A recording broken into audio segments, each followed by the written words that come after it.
বিগত 80 বছর ধরে সাইবেরিয়ার জঙ্গলে একা বাস করছে এই মহিলা, যার নাম আসাপিয়া ইয়োভা। 50 বছর আগে আসাপিয়ার পরিবার একটা ধর্মীয় নিপীড়নের শিকার হয়ে পালিয়ে গিয়েছিল, যেখানে একমাত্র আসাপিয়া ও তার বাবা বেঁচে গিয়েছিল। কিন্তু তার বাবা 30 বছর বয়সে মারা যায়। আসাপিয়ার মতে তার পুরনো বিশ্বাসী তাদের এই হত্যা করেছে, যেখানে তার ভাই বোনও মারা গিয়েছিল।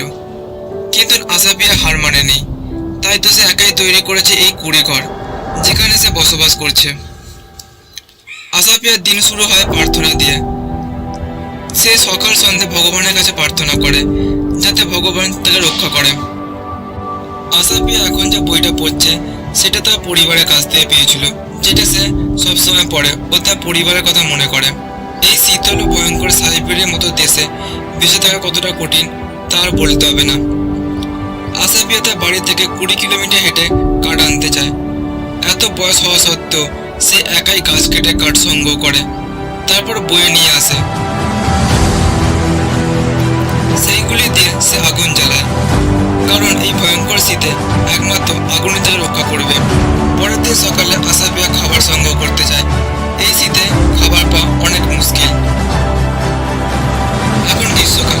আসাপিয়া বাড়িতে থাকে তার পোষা কতগুলো বিড়াল, যেটা আসাপিয়ার সঙ্গেই থাকে। আসাপিয়ার খাদ্য তালিকায় খুব সামান্য কিছু রয়েছে। সব থেকে বড় কথা, আসাপিয়া কোনো ধরনের মাংস খায় না, শুধু মাছ আর সবজি, যেটা আসাপিয়ার নিজেই চাষ করে। তার ছোট্ট একটা সবজির বাগান আছে। গ্রীষ্মের সময় আসাপিয়া কিছু বীজ সংগ্রহ করে, যেগুলি সে পাহাড়ের উপর চাষ করে। আসাপিয়া বন থেকে কিছু মাশরুম সংগ্রহ করে আনে, যেগুলি সে শীতের জন্য সংগ্রহ করে রাখে। আসাপিয়াকে প্রথম অবাকা নদীর তীরে ঘন জঙ্গলে দেখা গিয়েছিল, যেখানে কালো চট পরিহিত গলায় একটি ত্রিকোণাকার পাথরের তাবিজ ছিল। এখন আসাপিয়াকে অনেক লোক দেখতে আসে এবং ফিরে যাওয়ার পথে তারা আসাপিয়াকে কিছু খাবারও দিয়ে যায়। এই জুতো জোড়া আসাপিয়া তাদের কাছ থেকে পেয়েছে। আসাপিয়া জলের জন্য ছোট্ট একটা কুয়ো বানিয়েছে, যেটা তার জলের চাহিদা পূরণ করে। আসাপিয়া যখন মাছ ধরে আনে, তখন সে তার ছোট্ট বিড়ালদের ভাগ্য দেয়। জীবন সংগ্রামে এই মহিলা কতটা সাহসী তা আমাদের অনুপ্রেরণা দেয়। বাবা মারা যায়, ভাই বোনও প্রায় 40 থেকে 45 বছর বয়সে মারা যায়।